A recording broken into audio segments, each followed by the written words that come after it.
Rain poured in thick, silvery sheets that night, blurring the glow of streetlights into trembling halos. The cafe at the corner of Willow Street had emptied hours ago, but one table near the fogged-up window remained occupied. A woman sat there, her hands wrapped tightly around a paper coffee cup long gone cold. Across from her, a little girl, no older than 4, slept curled up on a worn-out seat, her pink coat smeared with chocolate, her tiny hands clutching a paper cup of her own. The woman's eyes were red-rimmed, her lips trembling as she whispered, "We'll be fine, honey," though there was no one awake to believe her. The waiter behind the counter had been pretending to clean for the last half hour, stealing glances at her reflection in the window. He could see the weight in her posture, the kind of exhaustion that no caffeine could fix. When the clock struck 11 and the cafe lights dimmed, he untied his apron and hung it on the hook by the door. He hesitated for a moment, then walked over, pulled out a chair, and sat down across from her. "Before we go on, if you believe in kindness, in second chances, and in the quiet power of human connection, take a moment to like this video, share it with someone who might need hope today, and subscribe so you never miss stories that remind us that light still exists in dark places."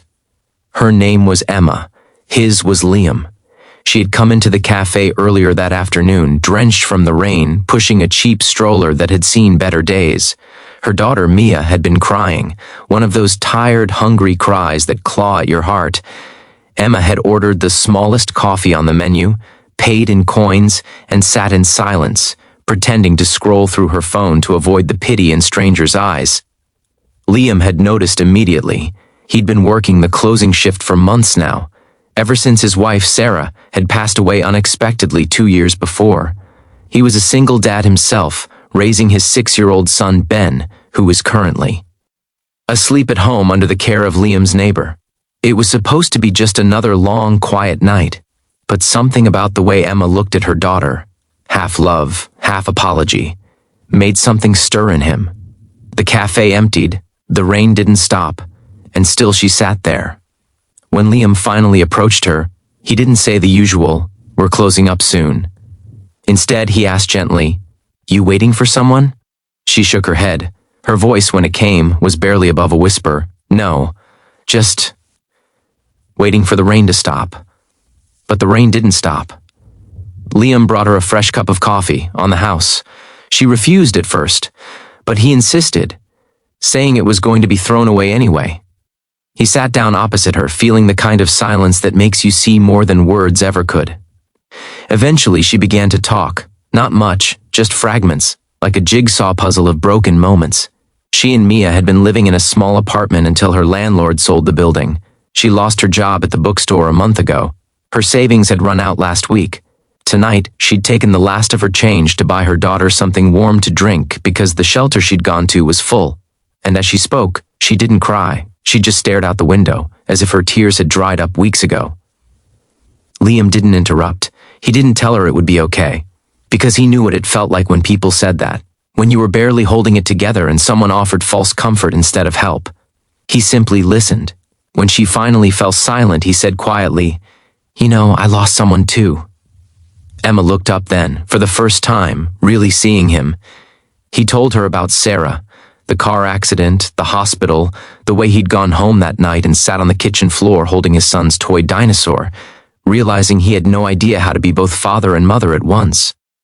For a moment, they just sat there, two strangers connected by the quiet ache of survival. By the time the rain eased, it was past midnight. The city streets shimmered under the streetlights, and Emma began to gather her things.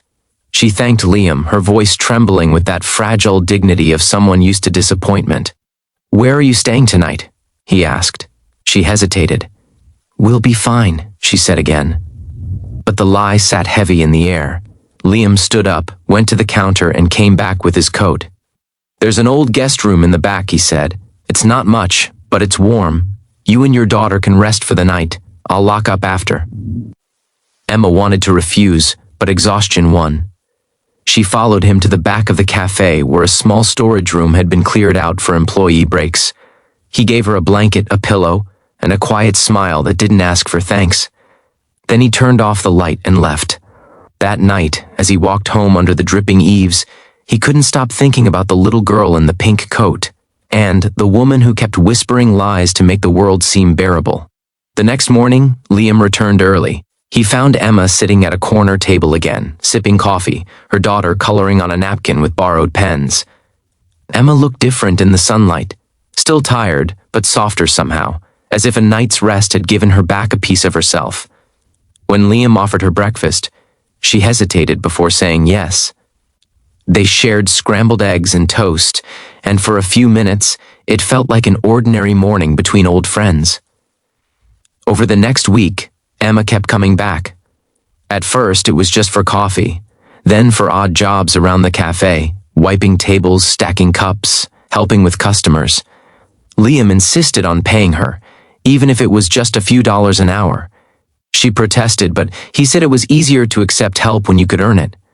Little by little, she began to open up more. She told him about her dreams once, how she used to love books, how she'd wanted to study literature but dropped out of college when she got pregnant.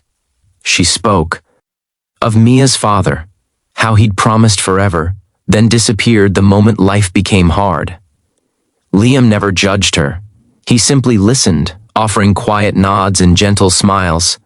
And sometimes, when the cafe was empty and the world outside was still, they'd sit together in that same corner booth, both of them realizing they'd found something neither had been looking for, understanding.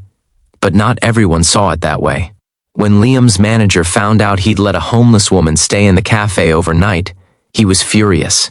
He warned Liam that another act of charity would cost him his job. Liam didn't argue. He needed the paycheck, and Ben depended on him. But that night, as he watched Emma walking down the street with Mia in her arms, the city lights swallowing them, he couldn't shake the feeling that letting them go would haunt him. So he did something reckless. He offered them his spare room. At first, Emma refused flat out. She didn't want pity, didn't want to owe anyone anything. But when Mia caught a fever 2 days later, everything changed. Liam drove them to the clinic himself, paid for the medicine, and stayed up through the night holding ice packs to the little girl's forehead. He didn't do it out of obligation. He did it because he couldn't walk away anymore. That night, Emma sat by Mia's side and whispered, "We'll be fine, honey, one more time." But this time, it didn't feel like a lie. Weeks passed. The cafe became a second home for all of them. Ben and Mia became inseparable, chasing each other between tables, giggling as they built towers out of sugar packets. Emma began baking pastries in the mornings, her hands regaining their old rhythm. Business picked up. Customers smiled more. Liam started to smile too. Still, the ghosts of their pasts lingered. One evening, Emma found a letter in the mail addressed to her from a former landlord, an eviction notice she hadn't realized was still active. It demanded payment she couldn't possibly afford. She broke down in the kitchen, the paper shaking in her hands. When Liam found her, she tried to hide it, but he saw the fear in her eyes, the kind of fear that comes from being chased by life's relentless unfairness. He didn't say, "We'll figure it out." Instead, he quietly took her hand, folded the letter, and said, "You're not alone anymore." That was the moment she realized what had changed. It wasn't the roof over her head or the job at the cafe. It was knowing that someone had chosen to stay. Months later, spring bloomed across the city. The cafe's windows were open, letting in the scent of rain-soaked flowers and fresh coffee. Emma stood behind the counter, now officially hired as co-manager, while Liam wiped down tables, humming softly. Mia and Ben sat at a corner booth, sharing a slice of chocolate cake. It had taken time, but the pieces of their broken lives had slowly fitted together into something resembling hope. That afternoon, as the sun dipped low, a woman walked into the cafe, a customer Emma had served before. She looked around, smiled, and said, "It feels different here now, warmer somehow." Emma met Liam's gaze across the counter and smiled. "Yeah," she said softly. "It's the people, outside, the same rain that had once trapped her under its weight now felt like a gentle reminder of how far she'd come, of how one stranger's kindness had changed everything." And somewhere in the middle of that quiet afternoon, as laughter filled the air and coffee steamed in cups, Emma realized she didn't have to whisper lies anymore. They were fine, maybe not perfect, maybe not unbreakable, but fine in the truest, most human sense of the word. If this story touched your heart, please like, share, and subscribe. Your support helps us bring more stories of hope, kindness, and second chances to people who need them most.